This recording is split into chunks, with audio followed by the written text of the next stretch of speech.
అందరికీ నమస్కారం. అమ్మ మాట అమ్మాయి బాట ఛానల్కి స్వాగతం. మీ ఉపచేతన మనస్సు యొక్క శక్తి, the power of your subconscious mind. ఈ వీడియోని చివరి వరకు విని లైక్ చేసి సబ్స్క్రైబ్ చేసుకుని షేర్ చేయండి. మధ్యలో స్కిప్ చేయొద్దు. స్కిప్ చేస్తే మనకి అర్థం కాదు పాయింట్స్. ప్రతి ఒక్కటి సునిశ్చితంగా అర్థం చేసుకుని ఆచరణలో పెట్టండి. అన్నీ మన చేతుల్లోనే ఉన్నాయి. మన జీవితాన్ని మలుచుకోవటానికి మంచిగా మొదలు పెట్టుకుందామా? మీ ఉపచేతన నిద్రలో అద్భుతాలు. మనం ప్రతి 24 గంటల్లో 8 గంటలు లేదా మన 3వ వంతు జీవితం నిద్రలో గడుపుతుంటాము. ఇదొక కఠినమైన జీవన నియమం. ఈ నియమం జంతువులు మరియు కూరగాయల రాజ్యానికి కూడా వర్తిస్తుంది. నిద్ర ఒక దైవ నియమం. మన సమస్యలకు ఎన్నో సమాధానాలు మనం గాఢ నిద్రలో ఉన్నప్పుడు దొరుకుతుంటాయి. చాలామంది ఒక సిద్ధాంతాన్ని ప్రతిపాదించారు. పగలు బాగా అలసిపోతాం. శరీరానికి విశ్రమం ఇవ్వడం కోసం మనం నిద్రపోతాము. మనం నిద్రలో ఉన్నప్పుడు మరమ్మత్తు ప్రక్రియ కొనసాగుతుంది. నిద్రలో ఏదీ విశ్రమించదు. మన గుండె, ఊపిరితిత్తులు, మనలోని అన్ని ప్రధాన అవయవాలు మనం నిద్రపోతున్నప్పుడు పనిచేస్తూనే ఉంటాయి. మనం నిద్రపోయే ముందు భోజనం చేస్తే ఆహారం జీర్ణమవుతుంది. పోషక పదార్థాలు మన శరీరంలోని అన్ని భాగాలకు చేరుతాయి.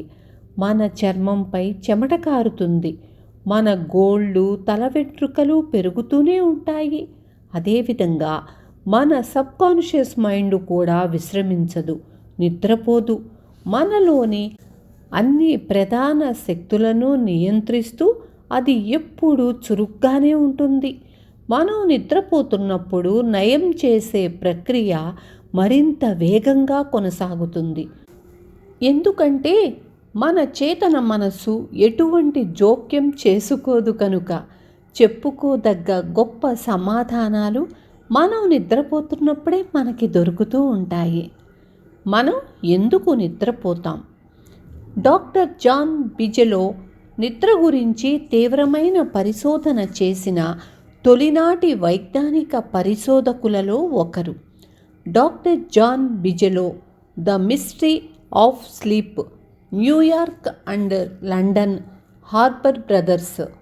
1903 రాత్రి నిద్రలో ఉన్నప్పుడు కళ్ళు, చెవులు, ముక్కు, రుచి చూపించే నాలుక చురుకుగా పనిచేస్తూ ఉంటాయన్న విషయం మనకు నిరంతరం సూచనల ద్వారా అందుతూ ఉంటాయని, మెదడు యొక్క నాడీ తంత్రులు కూడా ఎంతో చురుగ్గా ఉంటాయని అతను చూపించాడు.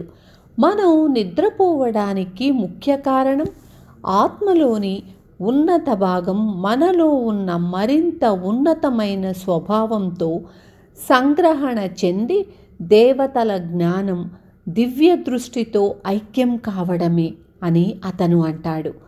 డాక్టర్ బిజెలో, నా అధ్యయనాల ఫలితాలు నా నమ్మకాన్ని బలపరచడమే కాకుండా మనం వాడుకగా చేసే పని అంటే కార్యకలాపాల నుండి మినహాయింపు పొందటమే నిద్ర యొక్క లక్ష్యం కాదని, మనిషి జీవితంలోని ఏ భాగము సమతుల్యమైన పరిపూర్ణమైన ఆధ్యాత్మిక అభివృద్ధి కంటే అసాధారణ నిద్రా ప్రపంచం ఆవశ్యకంగా పరిగణింపబడదు. ప్రార్థన ఒక రకమైన నిద్ర. మన చేతన మనస్సు రోజంతా చికాకులు, గొడవలు, వివాదాలలో ఇరుక్కొని ఉంటుంది.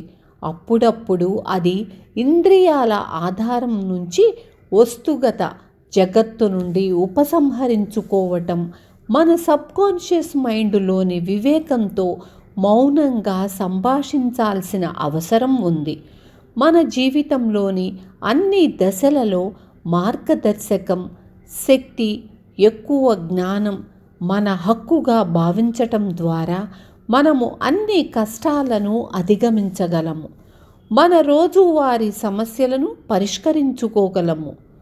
ఇలా క్రమం తప్పకుండా ఇంద్రియాల ఆధారం నుంచి, సందడి నుంచి, ప్రతిరోజు జీవితంలోని గందరగోళం నుంచి బయటపడటం కూడా ఒక రకమైన నిద్రల వంటిది.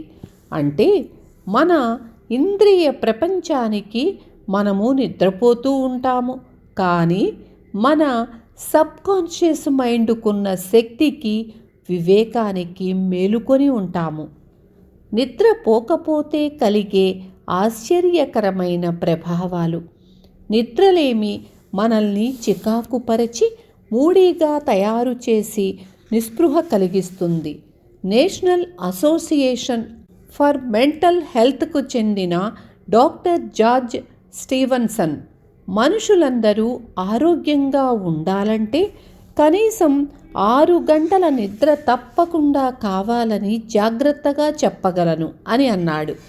చాలామందికి ఇంకా ఎక్కువ సమయం కావాలి, తక్కువ నిద్రతో సరిపెట్టుకోగలము అన్న వారందరూ తమని తాము మోసం చేసుకుంటున్నారు.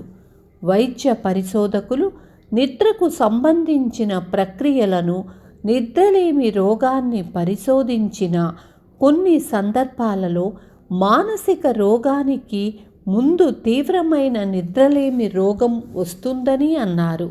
గుర్తుంచుకోండి, మనం నిద్రలో ఆధ్యాత్మికంగా బలం చెందుతాము. జీవితంలో సంతోషాన్ని స్ఫూర్తిగా ఉత్పన్నం చేయటానికి కావలసిన నిద్ర అత్యవసరము. మీకు మరింత నిద్ర కావాలి. Robert O'Brien the Reader's Digest అనే సంచికలోని maybe you need a more sleep అన్న వ్యాసంలో నిద్రపై ప్రయోగం గురించి ఇలా వ్రాశాడు. గత 3 ఏళ్లుగా వాషింగ్టన్ DC నగరంలోని Walter Reed Army Institute of రీసెర్చ్లో ప్రయోగాలు జరుగుతూ ఉన్నాయి. 100 మందికి పైగా ఆసక్తి చూపు మిలిటరీలో పనిచేసేవారు మరియు నాగరికులను వరుసగా 4 రోజులు మెలుకునే ఉంచారు. వేల లెక్కన పరీక్షలు దాని ప్రవర్తన మరియు వ్యక్తిత్వ ప్రభావాన్ని కొలిచాయి. ఆ పరీక్షల ఫలితాలు శాస్త్రవేత్తలకు ఆశ్చర్యకరమైన నిద్ర యొక్క రహస్యాలు గురించి కొత్త పరిశీలనలు వెలికి వచ్చాయి. ఇప్పుడు వాళ్లకు అలసిపోయిన మెదడు నిద్రకు ఎలా పాకులాడుతుందంటే అది నిద్ర కోసం ఏదైనా త్యాగం చేస్తుందని అర్థమయ్యింది. కొన్ని గంటల నిద్రలేమి తరువాత నిలకడలేని కాజేయబడ్డ కునుకును, ప్రమాణాల క్షీణత అనో సూక్ష్మ నిద్రను గంటకు 3 లేక 4 సార్లు రావడం జరుగుతూ ఉంటుంది. అచ్చంగా నిద్రలో ఉన్నట్లే కనురెప్పలు మూసుకుంటాయి. గుండె చప్పుడు వేగం తగ్గిపోతుంది. ప్రతి కునుకు అర్ధ క్షణం లోపలే ఉంటుంది. కొన్నిసార్లు కునుకు ఖాళీగా ఉంటాయి, కొన్నిసార్లు వాటిలో చిత్రాలు, కోరికలు కలలుగా కనపడతాయి. కానీ నిద్రపోయే గంటలు తగ్గుతున్న కొద్దీ ఈ కునుకులు తరచూ వస్తూ ఉండటం ఎక్కువ అవుతుంది. అవి తీసుకునే సమయం 2 నుంచి 3 క్షణాలు పెరుగుతూ ఉంటుంది. ఆ చర్చలో ఉన్న వ్యక్తి ఒక తుఫానులో విమానం నడుపుతున్న సమయంలో కూడా ఆ అమూల్యమైన కొద్ది క్షణం కునుకును ఆపుకోలేరు. అది మీకు జరుగుతుంది. అందుకు సాక్ష్యం వాహనం నడుపుతూ నిద్రలోకి జారుకున్న వారిని అడగండి. నిద్రలేమి యొక్క మరొక ఆశ్చర్యకరమైన ప్రభావము మానవ జ్ఞాపక శక్తి మరియు అవగాహన మీద దాడి చేస్తుంది. నిద్రలేమి వారు చెయ్యవలసిన పని గురించిన చాలా విషయాలను జ్ఞాపకం ఉంచుకోలేకపోతున్నారు. వారు అనేక అంశాలను గుర్తుపెట్టుకుని చేయవలసిన పనులను చెయ్యలేక అయోమయం పడతారు.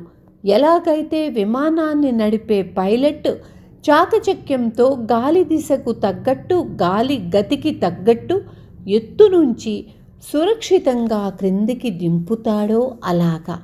అర్థమైంది కదా? నిద్రలేమి వలన ఎన్నో అనర్థాలున్నాయి. అంతేకాదు, నిద్రలో మనం ఎన్నో అద్భుతాలను కూడా చూడొచ్చు. మనకు జరగబోయేవి కూడా మనకు నిద్రలో కనపడే అవకాశం ఉంది. అది సాధన వలన సాధ్యమవుతుంది. చివరి వరకు వినండి. అర్థం కాకపోతే మళ్ళీ వినండి. తప్పకుండా మనకి రిజల్ట్ అనేది మన చేతుల్లో ఉంది.